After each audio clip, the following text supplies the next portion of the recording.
Una de las más grandes estafas que jamás se haya registrado ocurrió en la última parte de la década del 60. David Stein, un brillante joven francés, pintó más de 400 reproducciones de las obras de los grandes maestros. En realidad eran falsificaciones de obras de Picasso, Chagall, Renoir y Van Gogh, y de otros grandes artistas. Las firmó con firma idéntica a la de los renombrados pintores. Decididamente eran obras maestras del engaño, tanto así que se las creyó auténticas. Hasta la fecha, solamente 110 de estas falsificaciones han sido detectadas y decomisadas. Stein fue arrestado en 1972 y estuvo en la cárcel de Sing Sing, en París, Francia. Fue puesto en libertad en 1980. Durante su estadía en la cárcel, su vida se transformó y decidió pintar de allí en adelante de su propia creación, usando su propia firma. Actualmente es un pintor y conferenciante renombrado, famoso en todo el mundo. ¿Y cuál es el tema de sus conferencias? Uno en el cual él es un experto: cómo identificar una falsificación. Tenemos que reconocer que Stein ha demostrado que no siempre es fácil detectar una falsificación, ni aun para los expertos. Pero aún el ingenio mostrado por tan diestro falsificador se queda corto al compararlo con el padre de todo engaño y falsedad, Satanás. En lo tocante a estafa, engaño y falsedad, no hay quien lo iguale. Por supuesto, él no obra abiertamente. Trabaja a través de personas, poderes y agencias. Si se declarase abiertamente enemigo de Dios y la verdad, habría poco peligro de que un cristiano fuera engañado. Por eso trabaja detrás de las bambalinas, a veces simulando y engañando con el ropaje mismo de la religión. Con gran ingenio mezcla la verdad con el error, con el fin de apartar al ser humano de la verdadera adoración a Dios.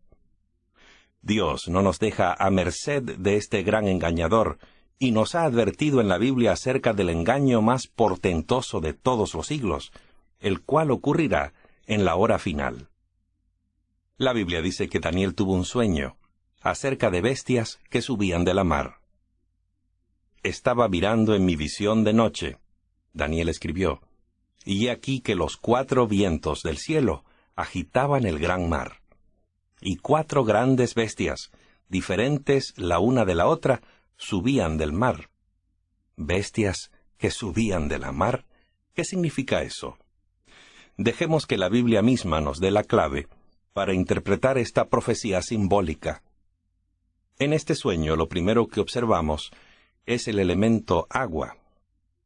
En Apocalipsis se nos dice que las aguas que has visto son pueblos y multitudes, naciones y lenguas. En el mismo capítulo es Dios quien le dice a Daniel qué representan esas bestias. Daniel 7, versos 17 y 23. Estas 4 grandes bestias son 4 reyes que se levantarán en la tierra. La cuarta bestia será un cuarto reino en la tierra. La palabra de Dios indica claramente que en la profecía bíblica la mención de una bestia significa un rey o un reino. Las bestias que emergen de zonas pobladas de la tierra representaban ciertas naciones que iban a surgir. Note usted cómo las describe en Daniel 7, verso 3. Y 4 grandes bestias, diferentes la una de la otra, subían del mar. La primera era como un león, y tenía alas de águila. Daniel 7, verso 4. Y aquí que otra bestia, semejante a un oso, se levantó a su lado. Tenía en su boca 3 costillas entre sus dientes. Después de esto yo miraba, y aquí otra bestia, como un leopardo, que tenía en sus espaldas 4 alas de ave. Después de esto miraba las visiones de la noche, y aquí una cuarta bestia terrible y espantosa, fuerte en gran manera. Esta tenía grandes dientes de hierro, devoraba y desmenuzaba y pisoteaba las sobras con sus pies. Era muy diferente de las bestias que habían aparecido antes de ella y tenía 10 cuernos. Un verdadero zoológico. Notará usted que ninguna de ellas es una bestia común. Cada una tiene alguna característica especial que ayuda a entender la visión. Al meditar Daniel sobre esta visión, seguramente recordó el sueño del gran rey Nabucodonosor, ese sueño de la estatua. En ambos sueños, los símbolos usados cubren los 4 imperios del mundo antiguo, comenzando con Babilonia y continuando con los imperios medo-persa, greco-macedónico y romano, y culminando con la venida de Jesús y el establecimiento de su reino eterno. Volvamos a estas bestias o naciones, que surgen de la parte habitada de la tierra. La primera era como un león, y tenía alas de águila. Yo estaba mirando hasta que sus alas fueron arrancadas, y fue levantada del suelo. Luego se quedó erguida sobre los pies, a manera de hombre, y le fue dado un corazón de hombre. ¿Qué otra imagen podría simbolizar mejor a Babilonia, el primer imperio mundial, representado por la cabeza de oro de la estatua, que un león, el rey de todos los animales?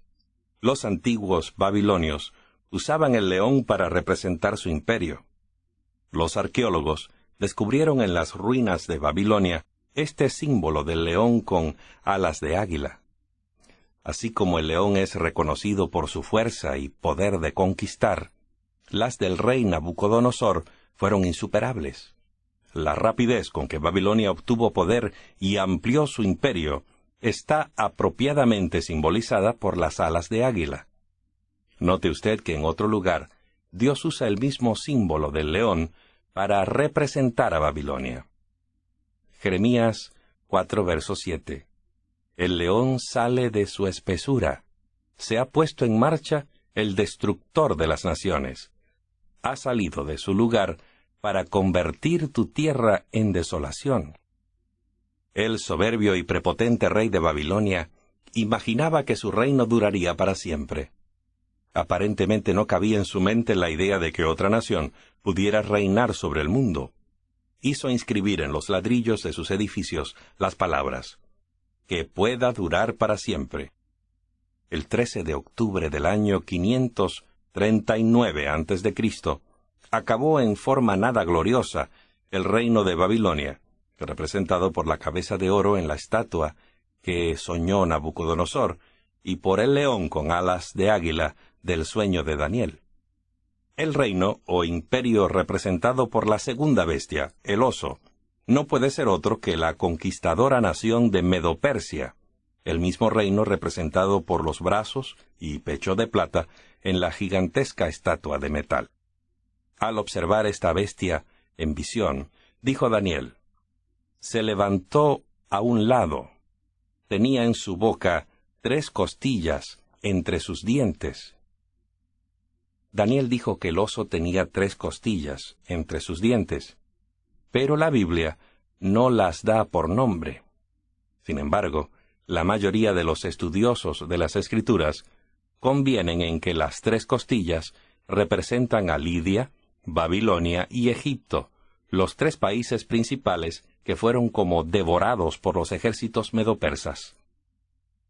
El imperio persa duró 2 siglos, pero por más fiero y fuerte que haya sido, Dios le reveló en el sueño a Daniel que lo suplantaría otro, representado por una nueva bestia.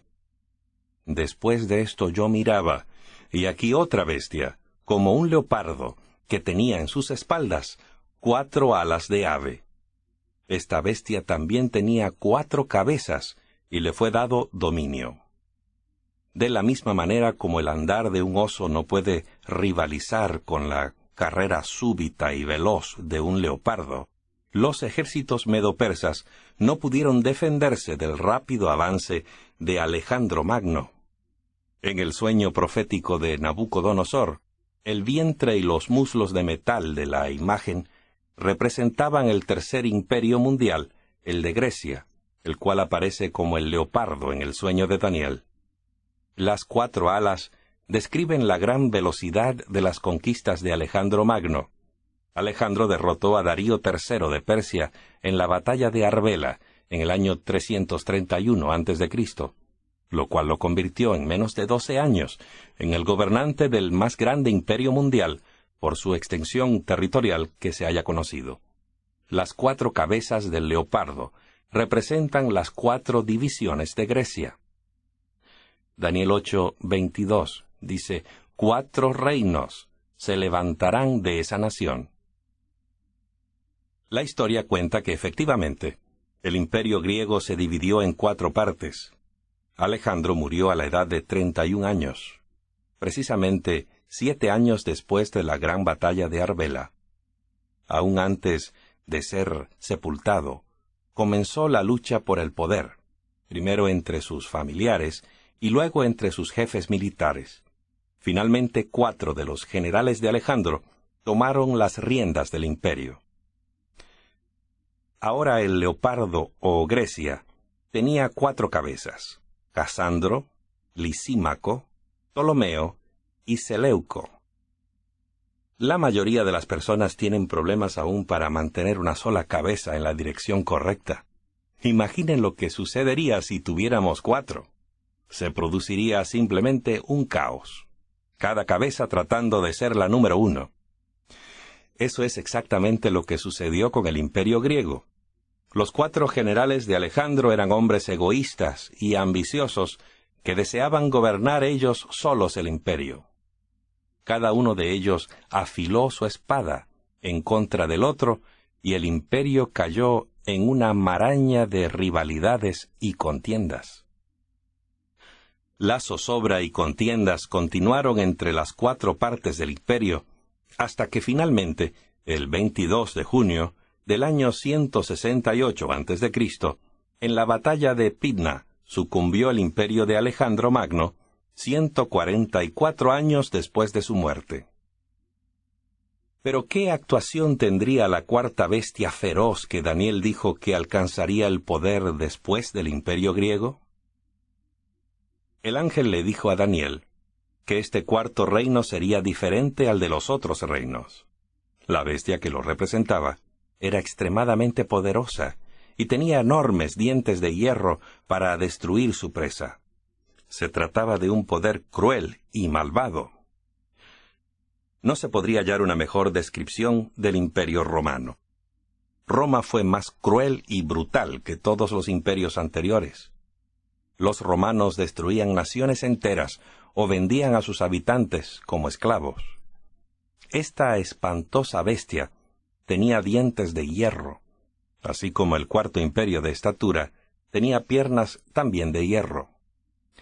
A Daniel lo intrigaba esta terrible bestia, y especialmente sus 10 cuernos. Le dijo: mientras yo contemplaba los cuernos, he aquí que otro cuerno, uno pequeño, crecía entre ellos, y delante de él fueron arrancados 3 de los cuernos anteriores. El ángel le dijo a Daniel: en cuanto a los 10 cuernos de aquel reino, se levantarán 10 reyes. Sin duda Daniel recordó entonces la gran estatua del sueño de Nabucodonosor, con sus pies en parte de hierro y en parte de barro cocido, la cual terminaba en los dedos, o sea, las divisiones del imperio romano. Para el año 476 a.C., las tribus bárbaras del norte de Europa habían desmembrado en su mayor parte al imperio romano. 7 de esos reinos o naciones existen actualmente en Europa. Pero lo que más le interesó a Daniel fue el cuerno pequeño, que brotó entre los 10 cuernos y se impuso al derribar 3 cuernos en su lucha por la supremacía. Daniel notó en el cuerno lo expresado a continuación. Y aquí que en este cuerno había ojos, como ojos del hombre, y una boca que hablaba arrogancias. La visión de este cuerno pequeño le causó desasosiego a Daniel. En cuanto a mí, Daniel, mi espíritu se turbó, y las visiones de mi cabeza me alarmaron. Ahora bien, ¿Por qué le causó a Daniel tanta preocupación la descripción de este cuerno pequeño? Dice él, porque yo veía que este cuerno hacía guerra contra los santos y los vencía.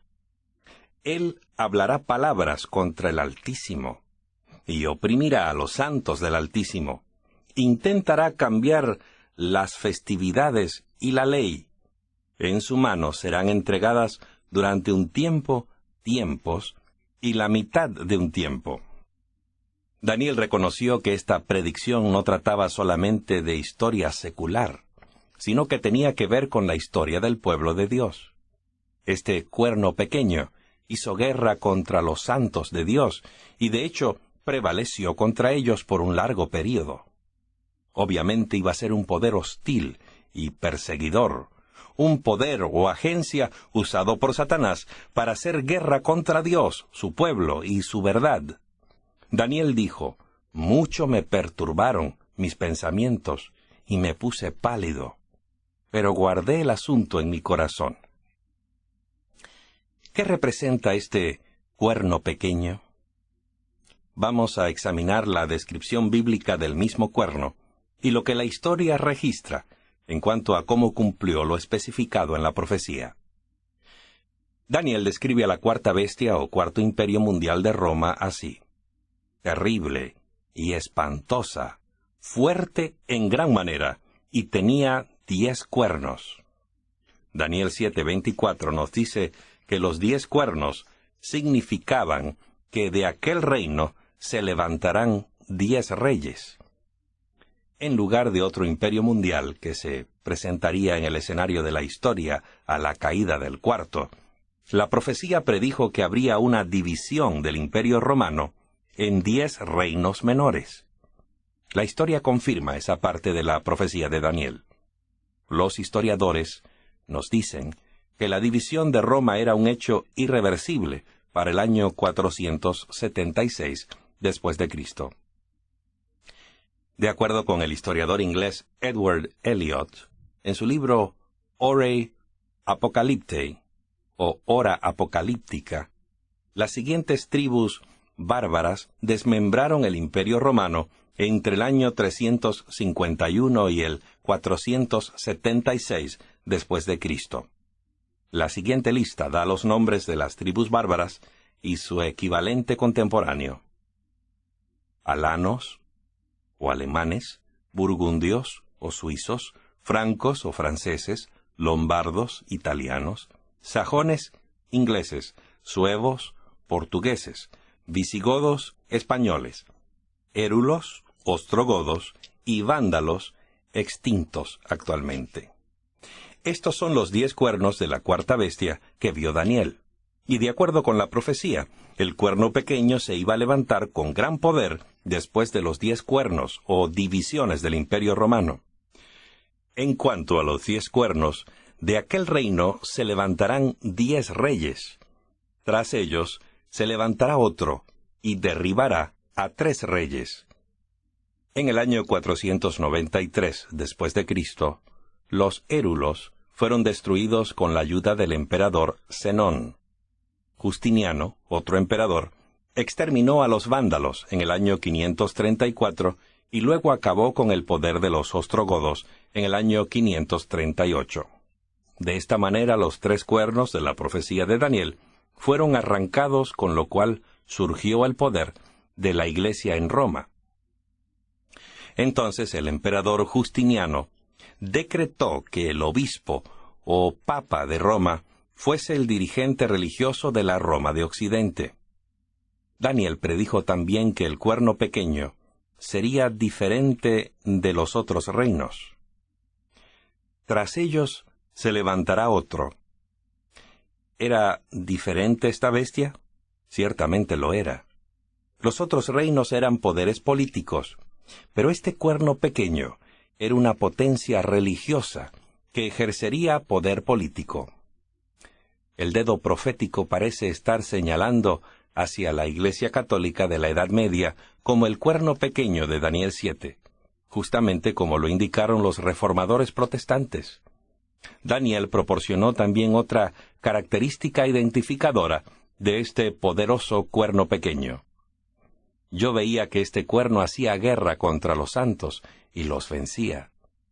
Dijo también que este poder oprimirá a los santos del Altísimo, verso 25 del capítulo 7 de Daniel. ¿Se involucró la Iglesia de la Edad Media en la persecución? Desafortunadamente, sí. Así lo cuentan la historia de la Inquisición, las cruzadas, las luchas con los hugonotes, las persecuciones de los valdenses y albigenses, la guerra de los 30 años, las torturas, los calabozos, etc. La hoguera a la que fueron sentenciados los mártires, todo ello está ligado históricamente a la Iglesia durante los oscuros siglos de su supremacía. Pero hay aún otra importante característica distintiva del poder de este cuerno pequeño. La profecía preveía que este poder intentará cambiar las festividades y la ley. Otra versión dice, los tiempos y la ley. Daniel 7, verso 25. ¿Intentó el poder papal de la Edad Media cambiar la ley de Dios? Sí. La Iglesia reconoce haber cambiado el día de reposo del sábado al domingo en virtud de su autoridad. La última característica que estudiaremos señala el tiempo cuando este poder iba a ser supremo y por cuánto tiempo perseguiría a los santos de Dios. En su mano serán entregadas durante un tiempo, tiempos y la mitad de un tiempo. Aquí encontramos más símbolos bíblicos. En profecía la palabra tiempo significa un año y la palabra tiempos significa 2 años o 720 días proféticos. Un medio tiempo equivale a la mitad de un año o 180 días. Cuando sumamos un tiempo, es decir, 360 días, tiempos, 720 días, y la mitad de un tiempo, 180 días, el total corresponde con 1260 días proféticos o años. De acuerdo con Ezequiel, un día profético equivale a un año. Te he fijado un día por cada año. Ezequiel 4, verso 6. El poder del cuerno pequeño iba a reinar supremo durante 1260 años. La historia confirma la exactitud de este período profético.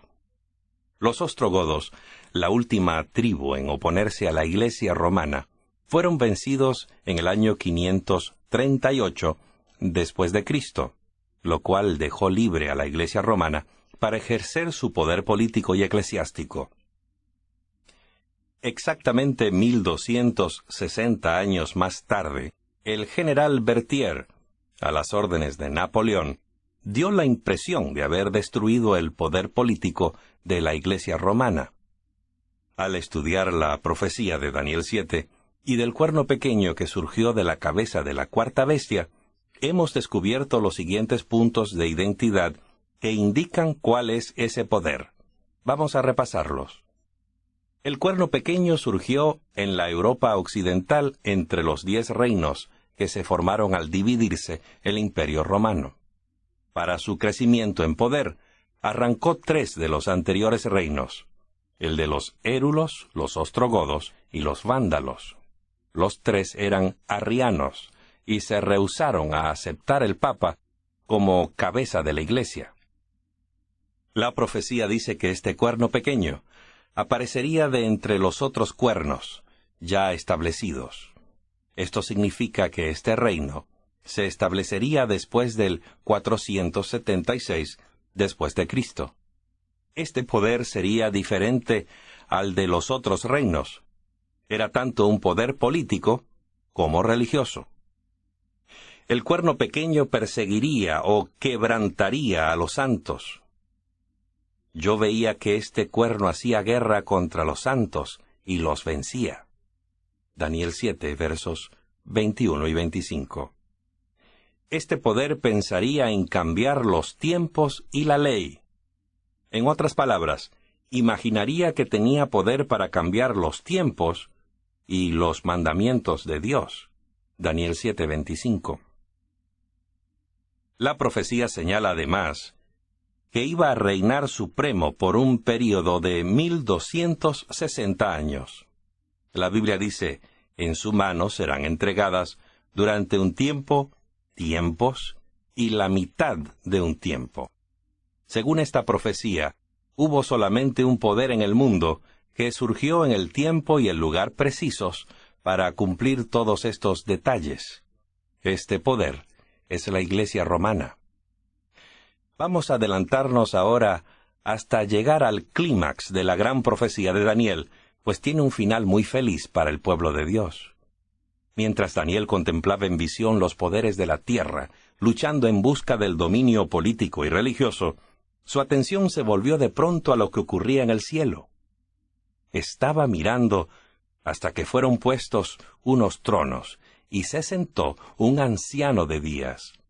Su vestidura era blanca como la nieve, y el cabello de su cabeza era como la lana limpia. Su trono era como llama de fuego, y sus ruedas fuego ardiente. Un río de fuego procedía y salía de delante de él. Miles de miles le servían, y millones de millones estaban de pie delante de él. El tribunal se sentó, y los libros fueron abiertos.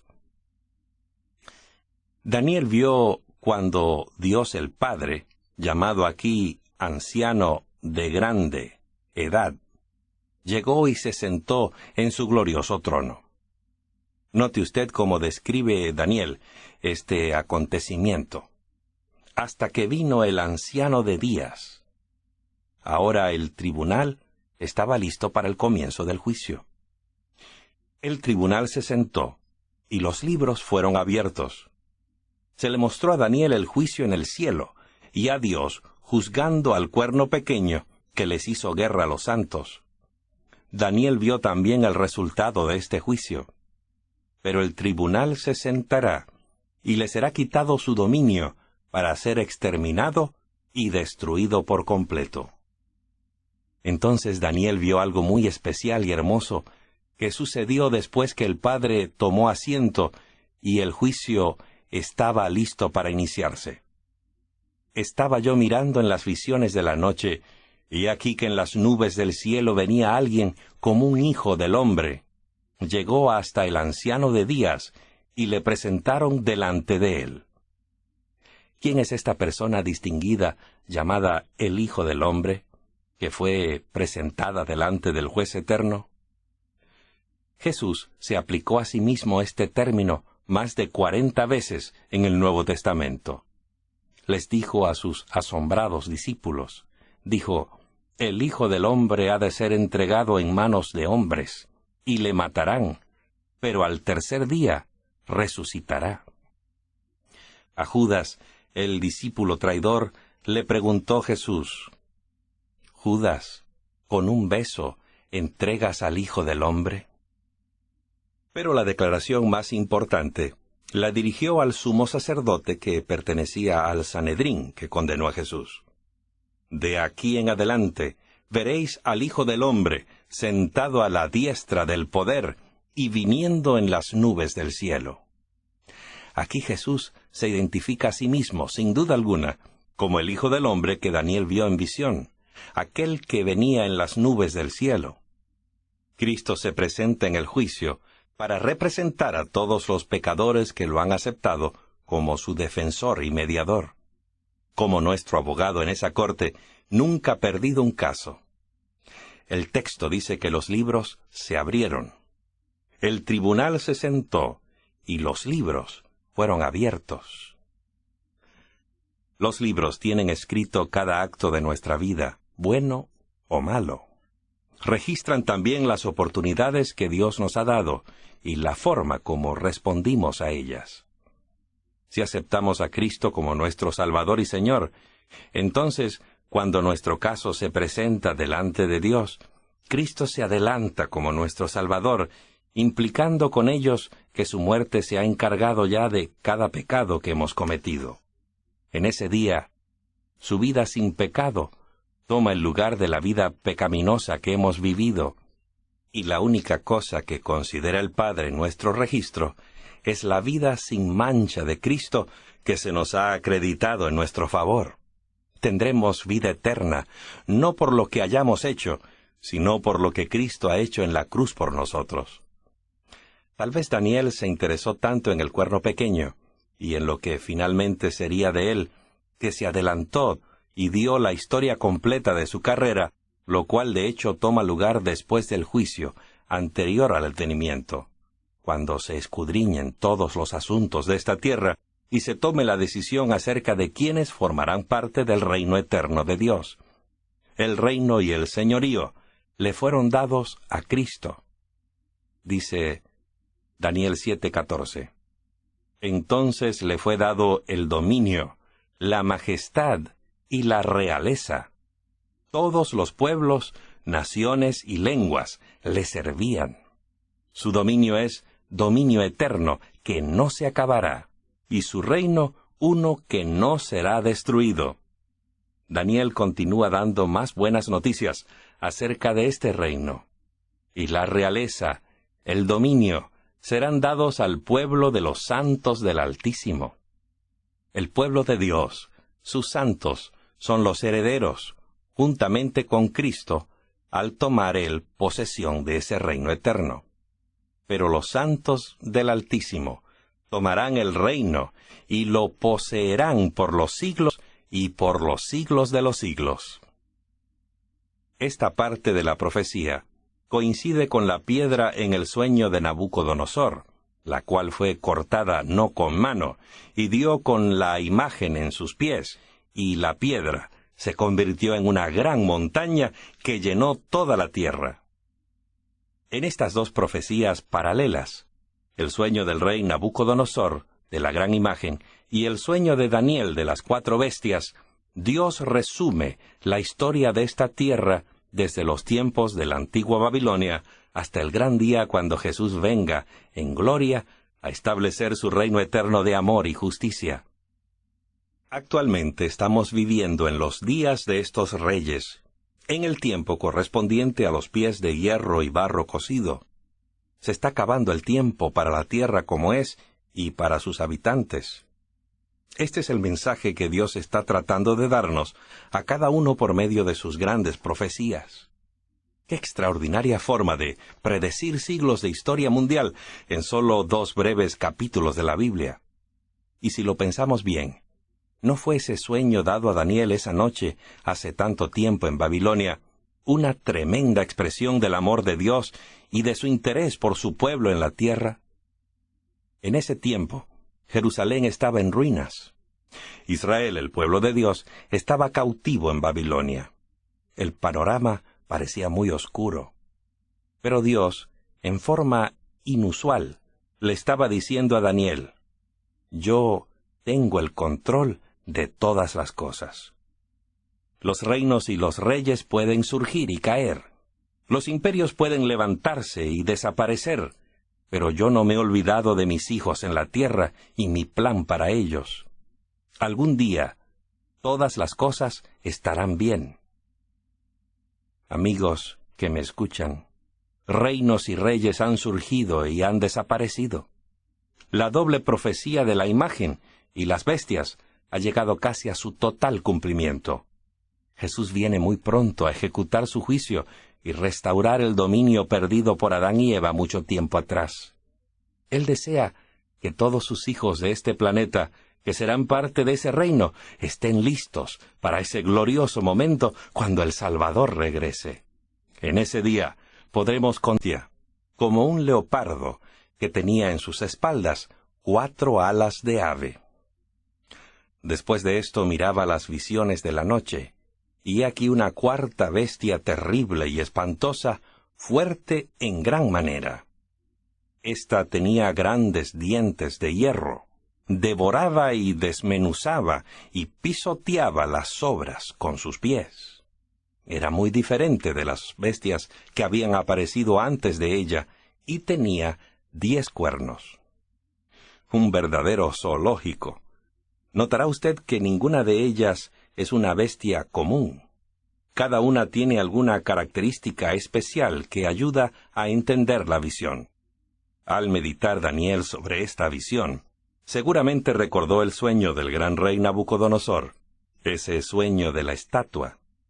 En ambos sueños, los símbolos usados cubren los 4 imperios del mundo antiguo, comenzando con Babilonia y continuando con los imperios medo-persa, greco-macedónico y romano, y culminando con la venida de Jesús y las bambalinas, a veces simulando y engañando con el ropaje mismo de la religión.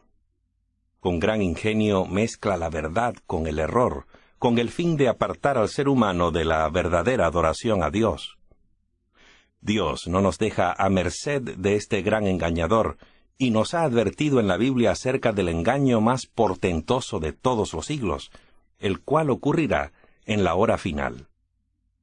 La Biblia dice que Daniel tuvo un sueño acerca de bestias que subían de la mar. Estaba mirando en mi visión de noche, Daniel escribió, y he aquí que los 4 vientos del cielo agitaban el gran mar. Y 4 grandes bestias, diferentes la una de la otra, subían del mar. ¿Bestias que subían de la mar? ¿Qué significa eso? Dejemos que la Biblia misma nos dé la clave para interpretar esta profecía simbólica. En este sueño lo primero que observamos es el elemento agua. En Apocalipsis se nos dice que las aguas que has visto son pueblos y multitudes, naciones y lenguas. En el mismo capítulo es Dios quien le dice a Daniel qué representan esas bestias. Daniel 7, versos 17 y 23. Estas 4 grandes bestias son 4 reyes que se levantarán en la tierra. La 4ª bestia será un 4º reino en la tierra. La palabra de Dios indica claramente que en la profecía bíblica, la mención de una bestia significa un rey o un reino. Las bestias que emergen de zonas pobladas de la tierra representaban ciertas naciones que iban a surgir. Note usted cómo las describe en Daniel 7, verso 3. Y 4 grandes bestias, diferentes la una de la otra, subían del mar. La primera era como un león, y tenía alas de águila. Daniel 7, verso 4. Y aquí que otra bestia, semejante a un oso, se levantó a su lado. Tenía en su boca 3 costillas entre sus dientes. Después de esto yo miraba, y aquí otra bestia.